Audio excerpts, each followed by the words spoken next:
Welcome to the Open Door.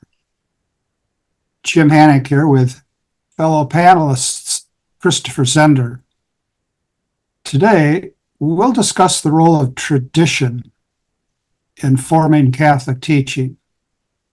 Now, some argue that Pope Francis overlooks the normative role of tradition, but others argue that some papal critics, as well as critics of Vatican Council II, misunderstand the dynamic nature of tradition itself.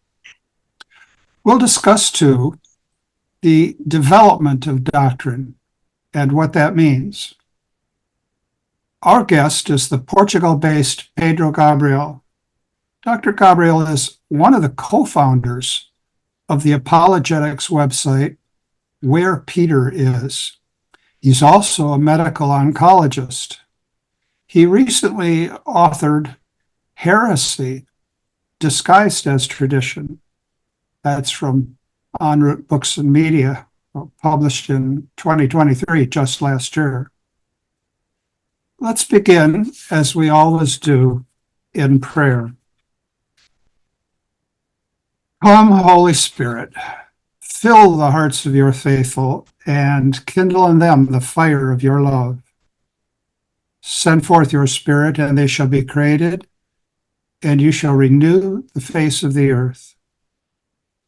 O God, who have taught the hearts of the faithful by the light of the Holy Spirit, grant that in the same Spirit we may be truly wise and ever rejoice in his consolation.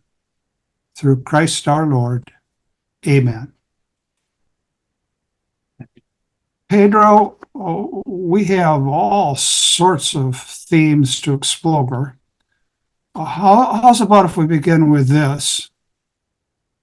What's the role of the social sciences and historical patterns and even the empirical sciences in resolving theological questions? First of all, good morning, good afternoon. Thank you for having me. Regarding your question, of course that the social sciences and even the empirical sciences, they play a role. Of course, they have their own domain, just like theology has its own domain, and so they cannot replace one another, but they can still illuminate each other.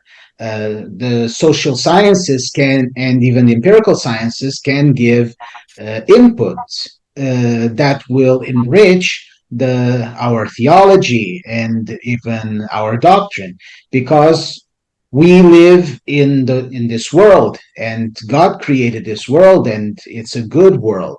So what we have to do is to be open to the truth, and these sciences can help us illuminate some aspects of truth.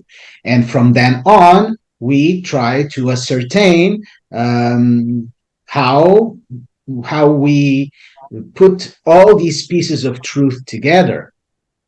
Pope Francis uses an interesting image, not related to the sciences, but to different cultures, which is the polyhedron. There's a polyhedron. It has many faces, but it's all the same form, the same thing, the same object. So that's how we can articulate the different aspects of truth, not hold that there is one truth here and a different truth there, but it's the same truth with different facets. But again, theology cannot be, and church doctrine cannot be contained only by the empirical or by the social sciences, because it must transcend them. They are focused on transcendence. And in my book, Heresy Disguised as Tradition, for example, I start the first chapter by explaining what we can learn from the concept of tradition from the social sciences, and from the social sciences, from anthropology, from sociology, from psychology. We know that tradition plays a pivotal role in forming community, in creating history, because it is only by passing on the knowledge from generation to generation that history can be remembered and that the discipline of history as we know it exists. But of course, even if we can learn a bit about what tradition is from those sciences, from those social sciences, tradition from a Catholic perspective is much more, because it's not only the transmission of knowledge from generation to generation, it is the transmission of revelation from God the Father to the Son and to the Holy Spirit, and from them to the Church, and from to the apostles, actually, and from the apostles to the Church throughout all ages and throughout all the world. So, of course, tradition from a Catholic point of view is one of the modes of the transmission of divine revelation. So, even if we can learn what tradition is from social sciences, and that can inform us, our understanding of tradition, we are not limited by them. We have a concept of tradition that is much broader, much richer, but it still becomes even more richer if we acknowledge what we can learn from other areas. Thank you. Just for a particular, and this is more with regard to the physical sciences, Bishop Robert Barron, who participated in the Synod at this point, and I know you're very interested in the Synod, as are we all, said that he was, not his word, but it's a good word, flummoxed. He was amazed that some participants in the Synod, and this was reflected in the final report, which I guess is a final interim report, thought that advances in the physical sciences had somehow shown that the Catholic teaching on homosexuality was mistaken. And he thought that there was not a bridge too far, but a chasm too deep and broad to jump from purported findings in the physical sciences. And I never see them actually specified what they might be, that they would somehow displace Catholic teaching with regard to sexuality. Any thoughts on that? Well, I do believe that we can learn a bit from the social sciences, also on matters of sexuality, obviously. But here again, we see how we are talking about different planes. So I do not believe that we can say that the social sciences are displacing Catholic teaching on homosexuality and other parts of sexuality, because the Catholic Church is not concerned about the natural basis of homosexuality, whether it's a pathology or not. What the Catholic Church is concerned is about the moral aspects of sexuality, and morality does not belong to the physical sciences. Yes, sure, the physical sciences can help us better form our ethical and moral choices, but in the end, ethics and morals go again beyond the physical sciences. I think that there's some kind of also, for example, confusion in the matter of homosexuality because of what the term of the Catechism that says that these attractions are intrinsically disordered, because it seems like the church is making a claim on science. But what the church is using is Thomistic Aristotelian metaphysics, in which it says that that homosexuality is not ordered towards one of its proper ends. again, it's a philosophical and ethical and moral claim. So I know that many people might argue that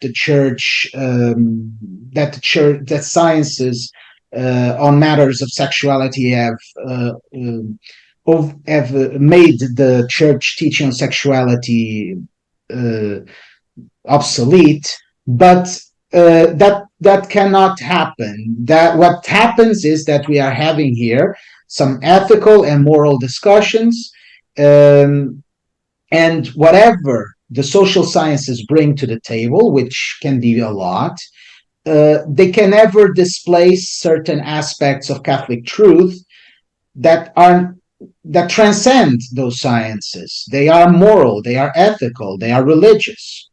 So I don't know exactly what Bishop Barron was referring to. Uh, maybe he heard someone actually say that, and in that case, he's correct or not. I don't know. I cannot make a claim either way. Yeah, But I do not think that we need to be afraid of the sciences because our doctrine is very well established. In fact, if we are nowadays, we cherish a lot Pope St. John Paul II's theology of the body. But if you go to certain more traditional elements of the church, at that time, they were complaining that Pope John Paul II had gone beyond church doctrine and had incorporated anthropological, sociological principles that from secular sciences.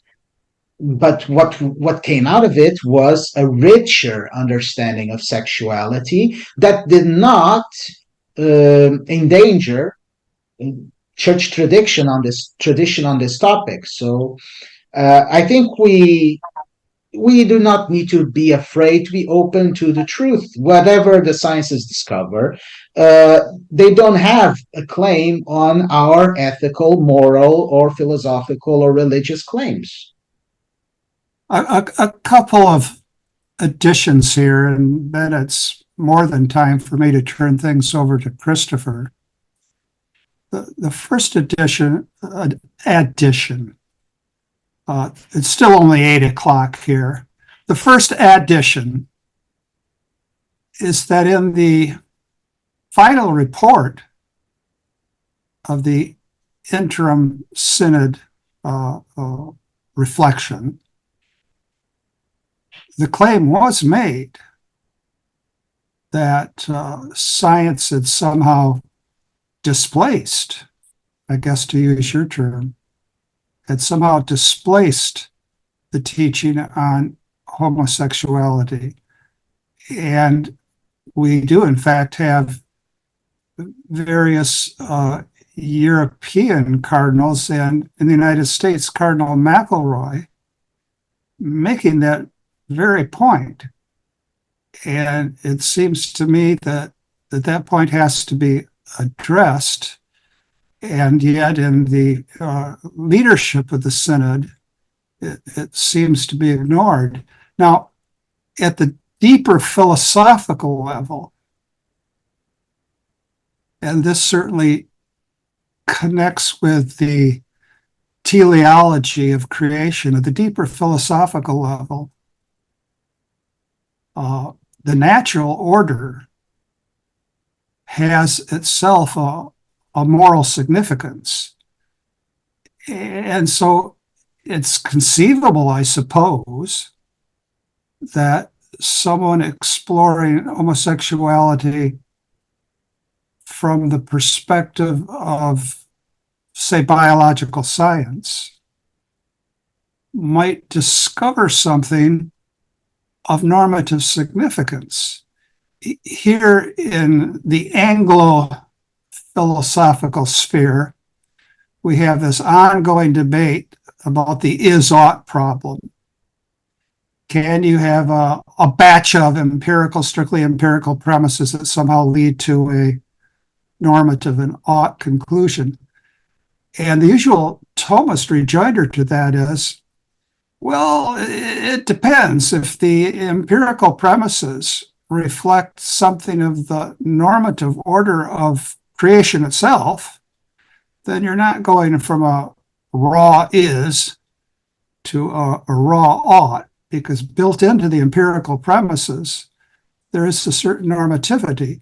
So I could see in principle how somebody might argue that developments in science have shown us that we ought to change our perspective on homosexuality, except I never see any of the specifics. It's kind of, at best, left as a blank check. But even though it's a blank check, there seem to be a lot of withdrawals based on that blank check. So I find myself perplexed. But Christopher, what do you have to offer here for us? Plenty. Return back.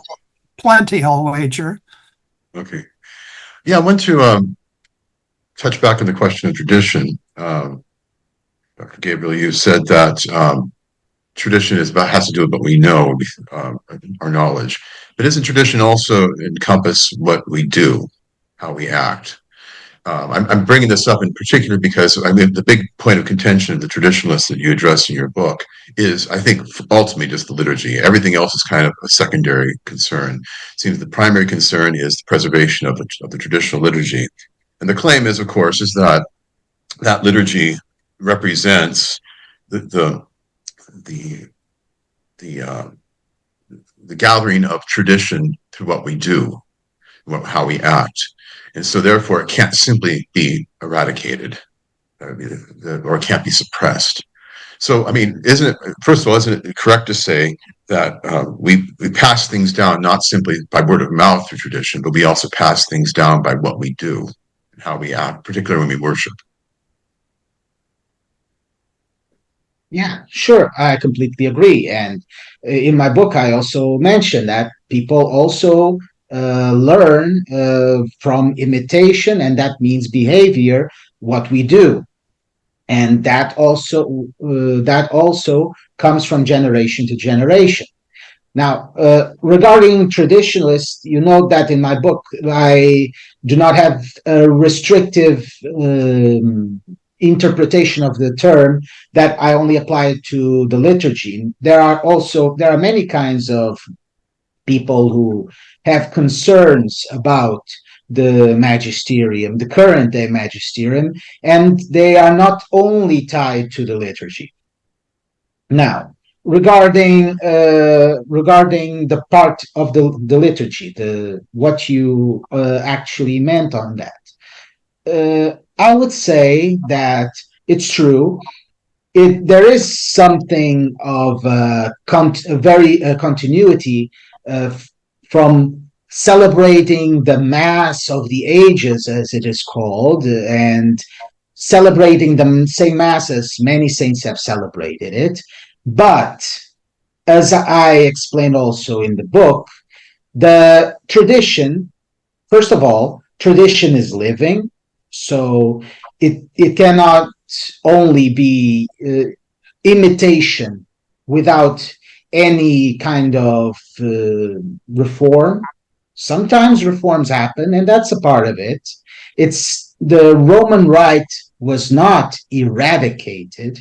The Roman Rite has only been reformed, so there's still a continuity here.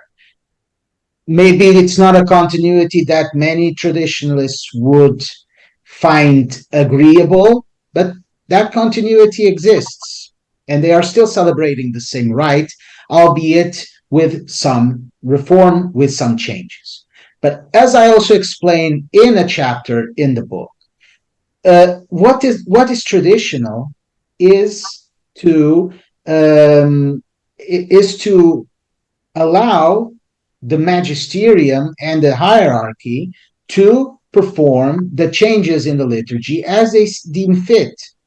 And for example, one of the things that it's traditional, but it has been forgotten, is that you celebrate a certain liturgy, not necessarily because it is old, not necessarily because of its antiquity, but because it's the liturgy that is celebrated in a certain see.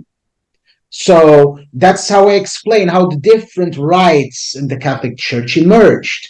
There were some sees that were more authoritative, that were more some sees that were more important, more esteemed, with higher regard, and those under the influence of these sees decided to adopt the liturgies that existed in those sees. And there was no liturgical diversity except in the Roman See, precisely because the Roman See was so vast and encompassed so many cultures. But that's the exception, not the rule. So people were celebrating the Roman Rite mostly because it was the liturgy celebrated by the high esteemed and authoritative See of Rome. So, as you can see, sometimes we think that we are doing something traditional, no, that we're following tradition, but we're actually, and this is what my book deals, we are actually being anti-traditional. People who are clinging, people who celebrate the Roman Rite, who are clinging to a liturgy based on its antiquity and not based on the liturgy that is celebrated by their see, by the see that under which influence they are falling in. It seems like it's traditional, but it's actually not. There is an older tradition at play that we celebrate according to that particular bishop's liturgy. So this just shows how sometimes what we feel like we are following tradition, but we are not. We are following something that is more novel, newer than the more fundamental tradition that was at the basis, at the origin of it. This current rite that we celebrate, and even the Tridentine Latin Mass, or the traditional Latin Mass, as it is called, it was put together by popes, Pope Leo XIII, Pope Gregory the Great, Pope Leo XIII, no, Pope Leo the Great, Pope Gregory the Great. It was put together by popes, and they made a lot of changes in their time to the primitive liturgy that does not exist anymore, because it was the liturgy of a time when the church was persecuted. So what is traditional is to submit to the liturgy that the Pope concedes. Now, of course, the Roman See also has a tradition of liturgical diversity that did not exist in the other sees, but it must always be in unity with the Pope. It must always be in unity with the Pope. If you are celebrating a certain liturgy, no matter how old, and you're not celebrating it in unity with the Pope, then you're not being traditional, because that's the most fundamental tradition that made the Roman Rite emerge. So, I mean, but a lot of time the claim is not always just because it's old on the part of the traditionalists, is my understanding. It's also because they think it's richer, and it's in big part because it's old. It has more depth, more nuance than the new rite. I mean, those are difficult judgments to make sometimes, but so I think that's. I mean, part of the claim is, well, the tradition, it's there. It preserves so much of how we ought to act that has been taken out of the new rite. That's the claim, which is obviously debatable. Traditionalists. Now, we talk about the term traditionalist, or a radical traditionalist. That's the one side, and then that's what people on one group people call the traditionalists, radical traditionalists. And then you have the radical traditionalists refer to people who, like yourself, as being hyperpapalists. Hyperpapalists being the new term they use instead of ultramontanist, which has fallen out of favor when they realized, I guess, that it's actually a compliment to call somebody an ultramontanist.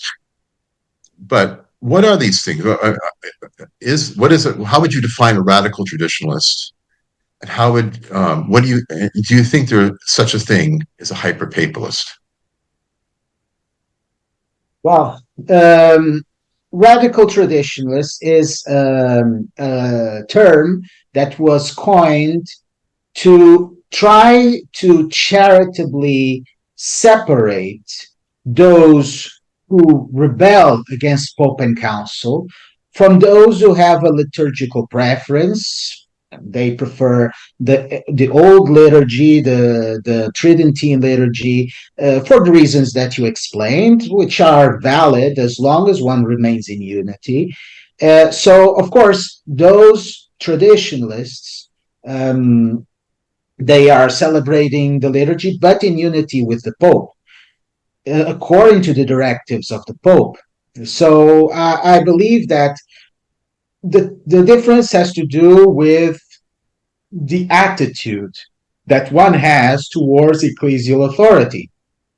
Does one just adhere to an older liturgy, whether the ecclesial authority grants it or not, or does one adopt it because the ecclesial authority allows it? And okay, so they prefer it, so they go with it. They have their own reasons. So yeah, this is a way to charitably not put all traditionalists on the same bag.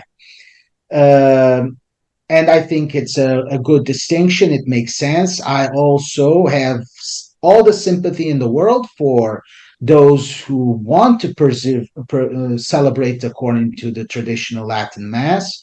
In my opinion, I would rather have the traditional Latin Mass survive, even if it's in just some communities, but it's a treasure of the church, and I would very much, it would pain me for it to go away. For example, in my country, there is a rite that was developed in the city of Braga, which at the time, during the early Middle Ages, was very, very important in the whole Iberian Peninsula. But nowadays, that rite is almost completely gone because it fell out of use. And it's a shame. Sometimes it would be good to revive it once in a while. So I don't want the same thing to happen to the traditional Latin Mass, but preserving it cannot be done at the expense of the ecclesial unity, because that's a higher value.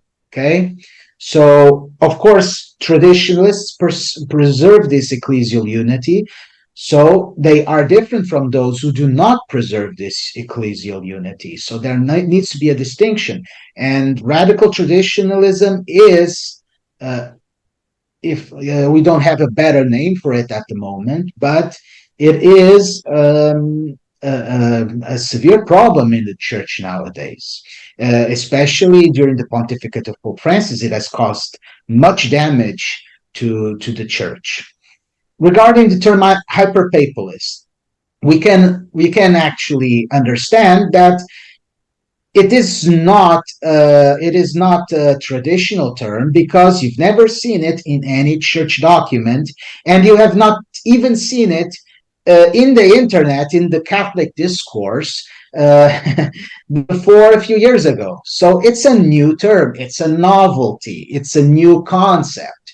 So just by looking at this, we can see how this radical traditionalism introduces novelties under the guise of being more traditional. They are not more traditional. They have just introduced a new concept. During the pontificate of Benedict XVI, during the pontificate of John Paul II, no one used that term. And in fact, if someone told them that you can be a hyperpapalist, they would reject you. In fact, probably liberals who dissent from Humanae Vitae would be the ones using that term if it existed, not the Orthodox, not the people who use the term today.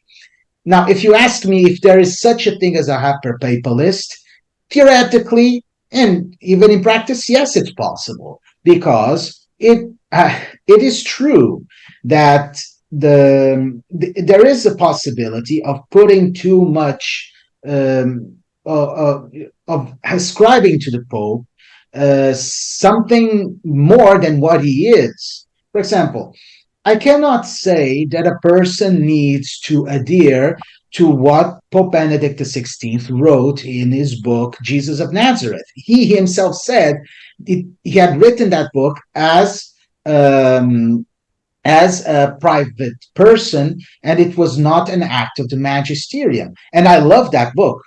I don't have anything against that book. But I cannot claim that a person needs, under the pains of dissent or disobedience, accept what is in that book because Benedict himself said so. So it is possible to ascribe a higher role to the Pope than what actually is. But the thing is, and usually when people use the term hyperpapalist, they say, oh, they believe that everything that comes out of the Pope's mouth is divinely inspired. But actually, that's not true at all. I don't know anyone to whom they're referring to who would believe such a thing. No, I do not believe that everything that comes out of the mouth of the Pope is true. What I do believe is, according to the documents of the Church, that when the Pope is speaking magisterially, we owe submission of mind and will to those teachings. When he is teaching magisterially, and the Church documents ascribe different degrees of infallibility or authoritativeness, not infallibility, because not all is infallible, but different degrees of authoritativeness, and how much and how Catholics should behave or should react to each of those authority levels. So I'm just accepting what the Church teaches on the topic, and for that I am labeled a hyperpapalist. It's just a way to label people away so as to undermine them, poisoning the well. As you said, until a few years ago, they used the term ultramontanist until someone pointed out, some historians started pointing out that the ultramontanist movement was the one that mostly won the First Vatican Council. So you cannot say that ultramontanists were heterodox in that sense, as they were saying, like it was a heresy, like Arianism or Nestorianism.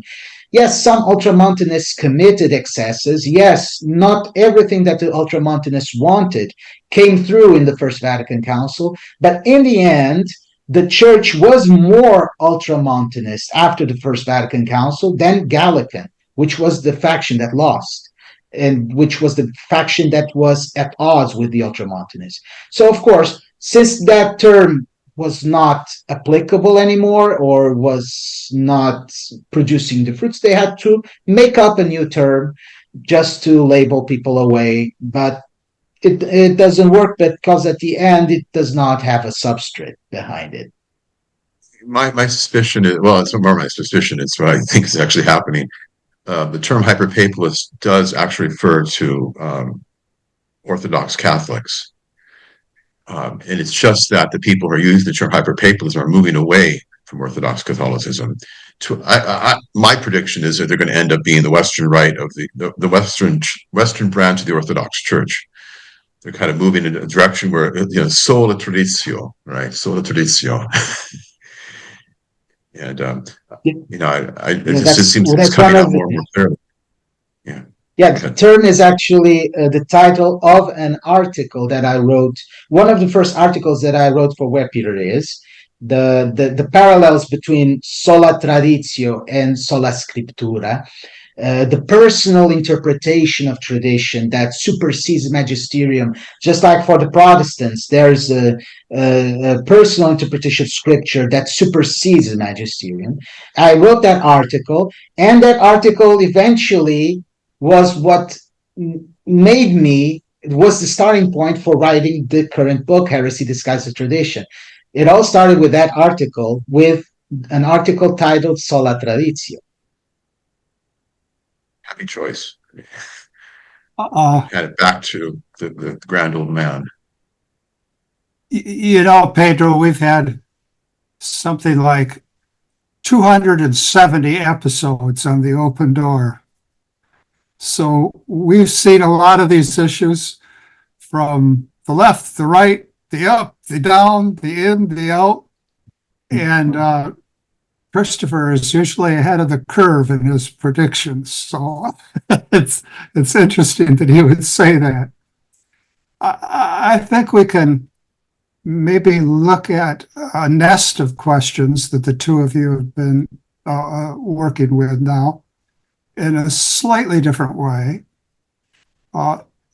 It's a Catholic teaching that we ought to strive to be united in mind and heart with the Holy Father.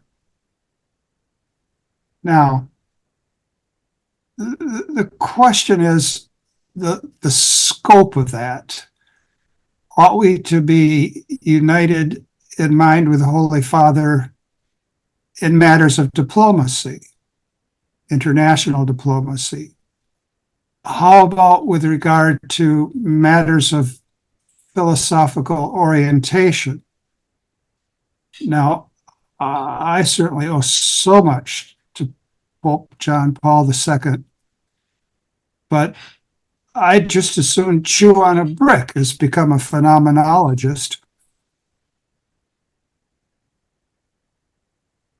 In fact, I'd rather chew on a brick than become a phenomenologist. And I owe a great deal to an enormous debt to the common doctor, Thomas Aquinas. But I noted with regret that Pope Francis acknowledged that he'd had a hit and miss education in terms of Thomism. And when it comes to the Holy Father's current policy on China, I'm more than flummoxed. One of his closest supporters said that, is this Cardinal Spadaro? That China, as best as he could see, China was closest in actual practice to the Catholic teachings on social justice. Well, I found that to be bizarre, simply bizarre that he would say such a thing. At any rate, what about the scope? I'm focusing on the scope of the teaching that we ought to be united in mind and heart with the Holy Father. What's the range of that? So, I do not believe that we need necessarily to be in line with the Pope on those matters of diplomacy, because, or even philosophical leanings, because those matters are matters of governance of the Pope as a head of state. They are not magisterial. So again, what does the church talk about regarding submission of mind and will and all of that?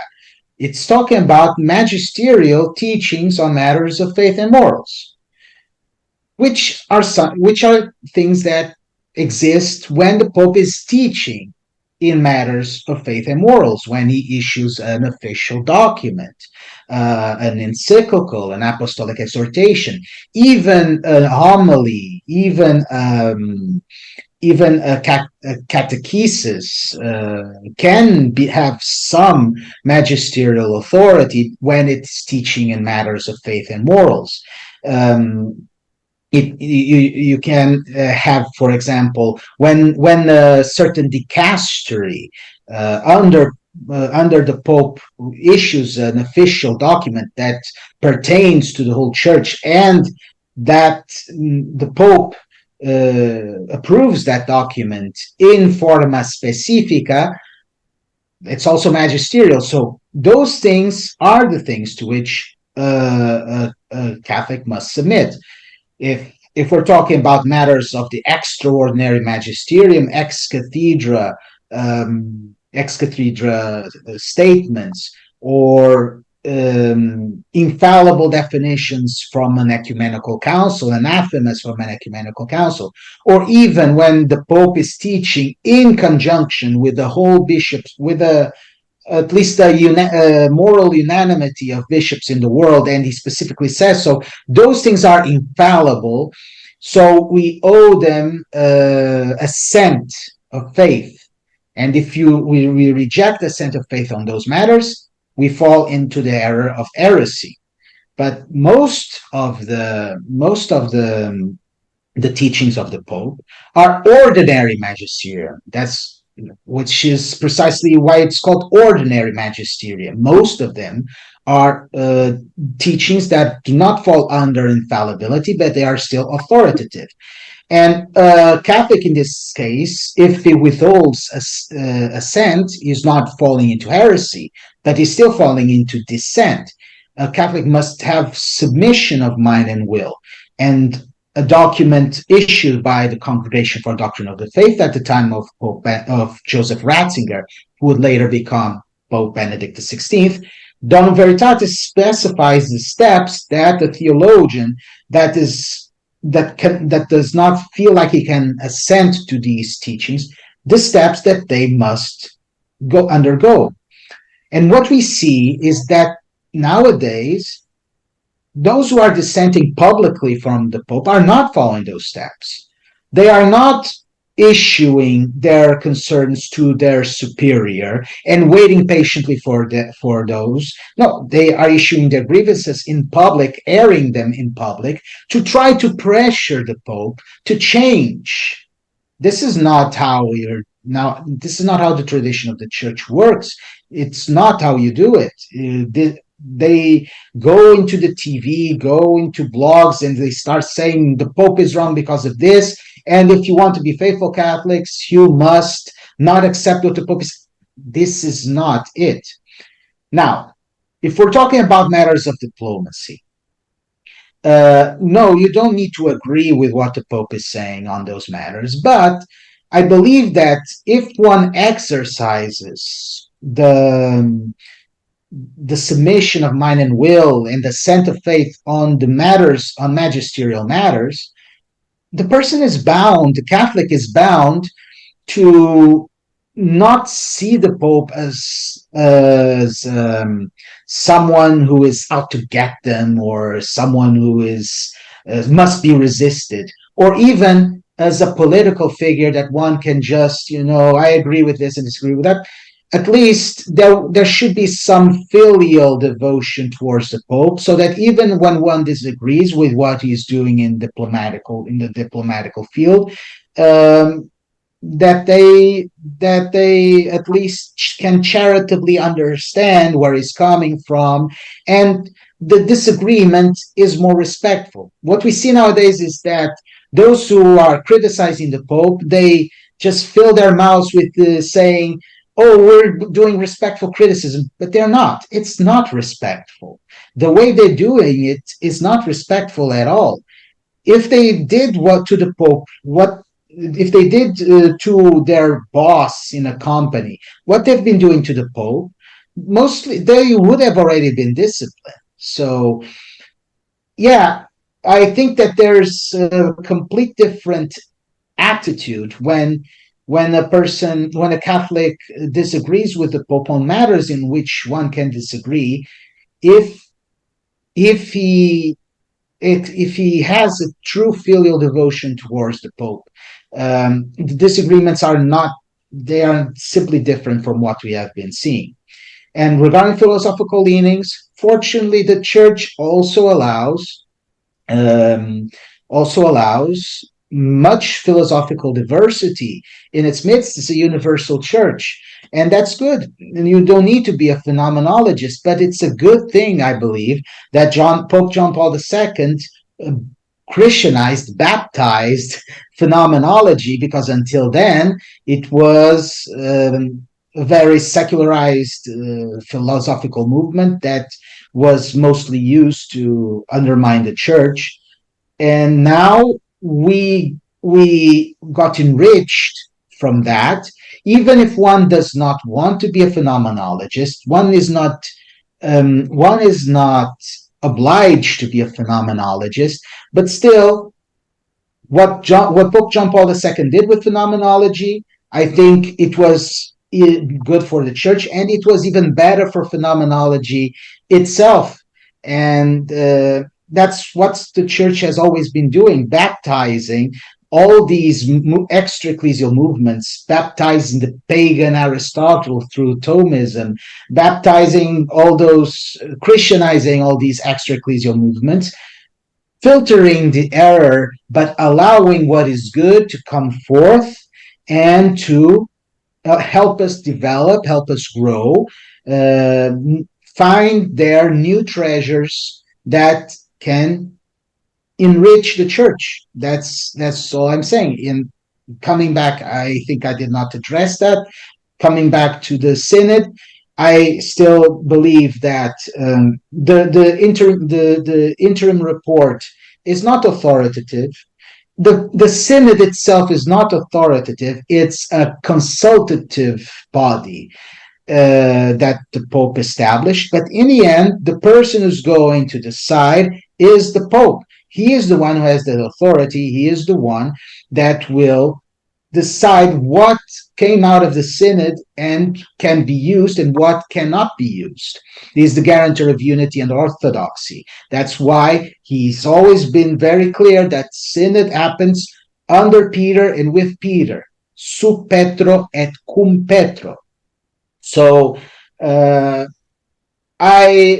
believe that we still need to let the synod play out and just see what comes out of it. But I believe that even if Pope Francis will never concede on matters on faith and morals that the church must hold as a matter of principle, he can still see what we can use and what we can reject, but not simply reject everything outright. There might be something that can help us grow, and maybe what will come out of it. For example, the theology of the body was a surprise, but it was a good thing. It might be not be something that we're expecting, but it's going to be orthodox, and it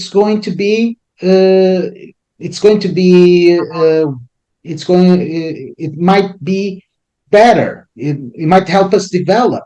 Okay, so I am not afraid. I from what I've gathered from all these controversial documents, all of them can be easily reconciled with church doctrine, church orthodoxy of the past. But of course, they were not what one was expecting. But they are still orthodox, and they are still exercises of papal authority. Thank you, Christopher.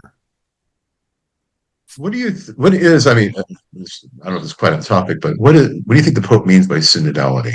I think a lot of people hear this term and they have no idea what it means. It sounds like a neologism, first of all. I'm not quite sure what it means either.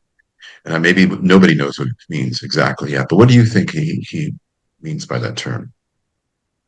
Synodality is based on how the church operated even in the first millennium, and how the church even operated during the 20th century in Latin America, which is something that formed Pope Francis. So again, nowadays we tend to believe that tradition is what we know, what we inherited, and we sometimes confuse the status quo with tradition. But sometimes what we inherit might be something newer than what we are expecting. This centralization around the Roman Curia is something relatively recent. That does not mean that is wrong or that it was not needed, but it's still recent. Before that, there was a lot more leeway in terms of debate and discussion, as we see in the first millennium. But in the end, of course, at the end, there was a need for one agent to make the final determination, and that was the Pope. Throughout the first millennium, in the beginning, that did not seem obvious at first, but in the end, as the controversies raged and the councils made their pronouncements and the doctrinal disputes ended, they noticed that the Roman See always ended up in the side of orthodoxy. And in the end, eventually, they acknowledged that Roman See always remained free of blemish. So this is, I think, what Pope Francis means by synodality. He wants to decentralize a bit, and he wants to also learn the input from the rest of the church, not always filtered through, the curia. He wants to listen precisely to understand what input he can receive and what input he can accept and can enrich the church, and what he can reject, and what he should reject. So again, the Pope Francis has been very clear on two matters: that the synod always happens under Peter and with Peter, and secondly, that the synod is a way the synod is a way of walking together, all together, that for everyone to speak up their minds, yes, respectfully. We see many people nowadays trying to hijack the term synodality to just justify whatever it is that they want to do. These critics, these papal critics, don't care about synodality at all. They are always criticizing synodality, but as soon as the Pope Francis does something that they don't like, they suddenly cry synodality. So are they in favor of synodality or not? They're only in favor of synodality when it befits them. That's not synodality. And for that reason, that kind of synodality does not fly with Pope Francis. But if the criticisms, if people allow themselves to walk together, not going too much in front or too much behind the whole ecclesial unity, ecclesial community, then the Pope can make better informed magisterial acts and help doctrine develop in a certain way, because again, we are all church. We are all a part of this body of Christ, and we all have our own experiences. We all have different ideas. As long as we remain in unity, as long as we allow ourselves to walk together, this is what synodality is about. And I think that we can learn a lot, even from those who might not be orthodox. We may learn from them because we have a guarantor of unity and orthodoxy, just like Thomas Aquinas was able to learn from the pagan Aristotle. But in the end, the church did not go awry by allowing Thomistic theology influenced by Aristotelian philosophy, because the church is guided by the Holy Spirit. So we have to have faith in the church. That's what why the church exists and what the church is all about. And I believe that's what synodality is. And precisely because there were so many people raising questions and confused about what synodality is, I think that Pope Francis precisely created the Synod on Synodality to try precisely to clarify what that means. Again, the Synod is merely a consultative body. In the end, the decision befalls the Pope, but it's still a way for the Pope to gather information and make better decisions. Gentlemen, in theory, we've come to the end of the hour. Well, no, the truth of the matter is we've come to the end of the hour.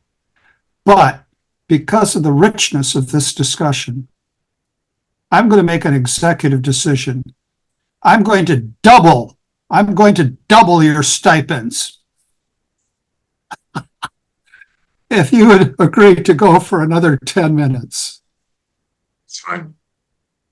How can you resist an offer like that? Doubling your stipends for a mere 10 minutes extra discussion. All right, I take silence to amount to assent. Yes, I assent. Mind and will. Of mind and will. All right. Now, I want to say, Pedro, I found your book to be very clear and very instructive. And it made me want to not just have another 10 minutes, but a whole other lifetime to study church history in detail. So you've certainly made a contribution. Now, I'd like to offer an alternative framework for the discussion of all the issues that we've been discussing. And this really is a framework that comes from now Saint John Henry Newman, whom we've often discussed in our past episodes. Your theme is that heresy is often made a mistaken appeal to tradition. Now, I wonder if we might also say heresy has also often made a mistaken appeal to development. And it's interesting that when you actually read the text of Newman's account of the development of doctrine, he's as much concerned, every bit as much concerned, to look at what development isn't. And when he says what development isn't, he's very blunt. He says a false development is corruption. Now, you haven't spoken much, nor would I expect you to speak of the corruption of tradition. But in fact, when Newman speaks about the development of doctrine, he says it's really critical that we distinguish between development and corruption. And this goes back to some very basic point about change. Change can lead to growth, but of course, change can end in corruption. So he offers, as you well know, and as Christopher does, 7 criteria for authentic development. And his language is mostly organic. And I think that's interesting because there was such a focus at the time he wrote on organic themes and organic imagery. You find that, for example, in the Romantic movement. You find that, for example, in the whole discussion of biological evolution. But I think his organic model is readily expressible in terms of philosophical categories. Be that as it may, I'd like to just briefly review his 7 criteria for authentic development. He says you're going to have, with authentic development, a preservation of type. If I develop into, thinking of Kafka, if I develop into a roach, it just won't do it all. It just won't do it all. So we're going to have a preservation of type, and you're not going to have a type that's not attended to by various principles. So the human being has various biological principles, whereas a roach does not have those same principles. And then he says authentic development has a power of assimilation power of assimilation. And it wouldn't have that power of assimilation unless there were a kind of internal logic to it. And of course, you don't have assimilation if you're assimilated by. I taught for 40 years in a Jesuit institution of higher learning, so to speak, here in the United States. And the theme was always enculturation, but it turned out that that university was itself enculturated and now is not really even a Catholic university. Recently allowed for a fundraiser, part of students for Planned Parenthood.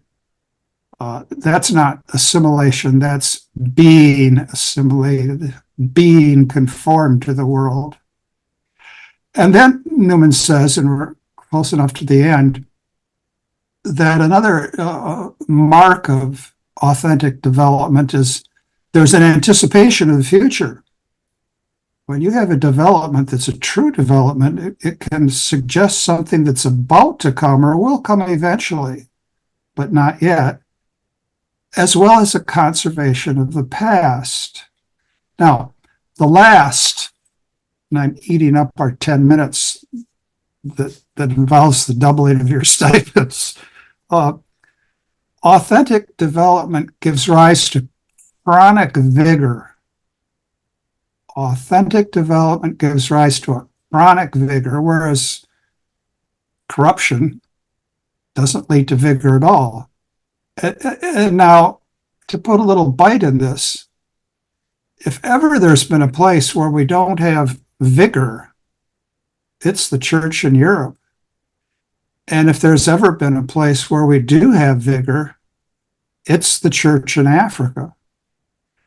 And I would think that during the process of synodality, we would want to pay very close attention to the voices of the Church of Africa and listen also very carefully to the voices of the Church of Europe to see whether they're calling for enculturation or to the extent that they themselves have been enculturated in what's really a sphere of corruption. Any thoughts on that? Well, it's lots of things to explore, especially because we are talking about many different notes.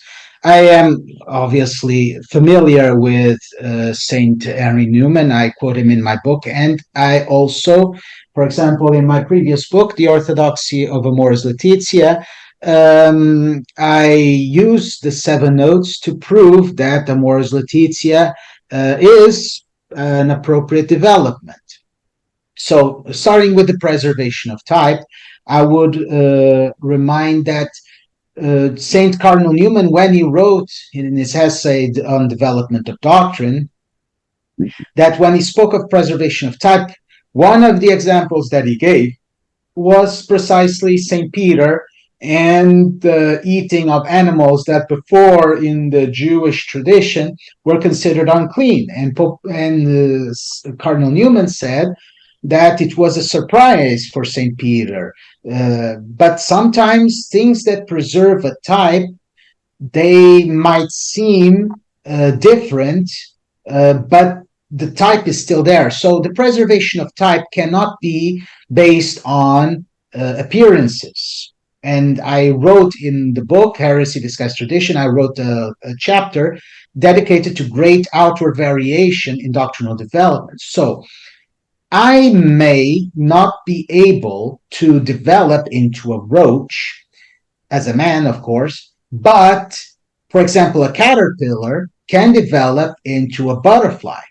And if we did not know that a caterpillar and butterfly are the same individual, we might believe that there had been some transformation here that was similar to a man to a roach, or even a man develops from a single-celled zygote, which is just a ball, just a sphere, but it's the same individual.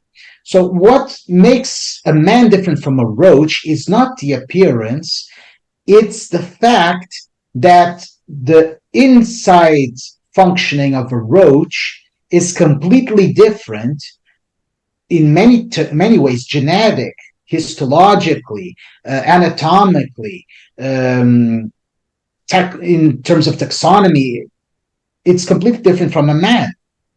Whereas a zygote is the same individual of the same species, and the caterpillar is of the same species as the butterfly. So the preservation of type is not based on appearances. This is what St. Newman says. It's not based on appearances. It has to do with the inner workings. And sometimes people are criticizing the current magisterium are not as concerned with the inner workings. They simply cherry pick certain quotes and do not go in deep on what those quotes mean, and they simply disregard the preservation of type when that preservation of type exists. Regarding power of assimilation, is precisely how we started here.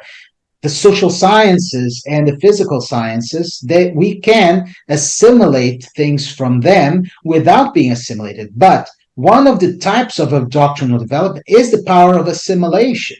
We assimilate what we can from what is outside and reject what is not compatible with the faith, but we still assimilate. And of course, there are those who go overboard and get assimilated instead. But here we are talking about the whole church, and the whole church under the guidance of the Vicar of Christ and the successors of the apostles. And of course, we can also see it in the opposite way. Some people who confuse an appropriate doctrinal development with a corruption might think that by assimilating things from outside, that the church is being assimilated. But again, that's an illusion. I'm not talking about an isolated school, or I'm talking about the whole church. I'm talking about the magisterium. There needs to be a power of assimilation. Otherwise, one of the types of proper doctrinal development is not present. So, and regarding the there was also the anticipation of the future. Well, if you check, for example, Amors Laetitia, it is based on the idea that subjective culpability can be mitigated by certain factors that diminish full consent and full knowledge. So if you study the Catechism under St. John Paul II, you see that that is already there in the Catechism. It's even in Veritatis Splendor. It's in many documents from John Paul II, which in turn came from Trent. So it was possible to anticipate it, but the anticipation might not be obvious. If it were obvious, then there would not be an anticipation. It would be already here. And finally, regarding chronic vigor, I think that it's still early for that to know whether chronic vigor is there. Chronic is much more, in terms of church history, chronic is much more than a few years or even a few decades. The church lives on through many ages, and through these ages, the civilizations in every continent pass by ebbs and flows, and that's just natural. But I think we're still too close to the fact to establish whether chronic vigor exists. And here, I'm not regarding Europe, or even Africa or whatever. I'm talking about the church as a whole, the church under the magisterium of the Pope and of an ecumenical council. It's still too early to make this assessment. And I must also point out that even in his essay, Cardinal Newman says that sometimes chronic vigor is not something so clear-cut. Because, for example, some heresies establish themselves over time. Protestantism is widespread nowadays. So, and it has already 500 years, it's already 500 years old, and there's no sign that it's going away. So are we going to say that Protestantism is compatible with the Catholic faith just because that's chronic vigor? No. St. Newman also said that this note of an appropriate doctrinal development, it is not an absolute thing. So we just need to, let's see what the future brings. Sometimes God surprises us. Maybe there might be some kind of Francis of Assisi that will come and rescue Europe again. Let's see. Thank you. Christopher, final thoughts. Yeah, I don't know what you think about this, Doctor, but I do think I agree with you that the criticisms of Pope Francis are often unjust, though I'm not entirely convinced that he's been the clearest of popes and that he hasn't sort of invited a lot of these reactions himself. I think like the change in the catechism on the death penalty. I think personally, I wrote something about this, that this change in the is not real a change. It's really not fundamentally different than what John Paul II said. It has a certain incisiveness, or it kind of he's trying to make it more emphatic, I suppose. But I don't think it's a difference of teaching, but it's not, you have to think about it a lot more. And he doesn't actually come out and clarify a lot what he says. The latest thing, of course, the big uproar over the blessing of same-sex couples. He didn't write that, obviously, but he approved it. If he had just clarified, he actually ended up clarifying the Dicastery of the Doctrine of the Faith, that it's a blessing of individuals in a couple, not the couple itself. That would have obviated so many of the controversies, except for the people who want to make hay out of it. So it's not, I don't think, and even when you have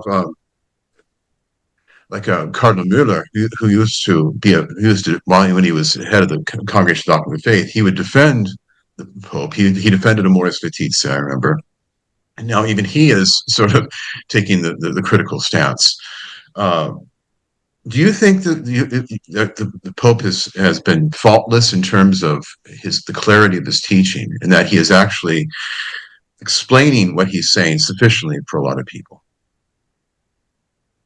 Well, I do believe that he has a style that is different from what we were accustomed. But I still believe that many of the controversies have been amplified too much. Even here with Fiducia Supplicans, the Pope clarified, or rather, the prefect of the Dicastery for Doctrine of the Faith has mostly clarified, because we now have a prefect that is much more proactive in that regard. And still, even after that, there are still people who will create unnecessary complications around the clarification. I remember I started my apologetics during the times of Benedict XVI, and there was and Pope Benedict XVI, I think we all agree here, was very clear very clear intellectually when he spoke, and still there was there were so many controversies. I think we all remember them when he was speaking clearly, but they would take something out of context.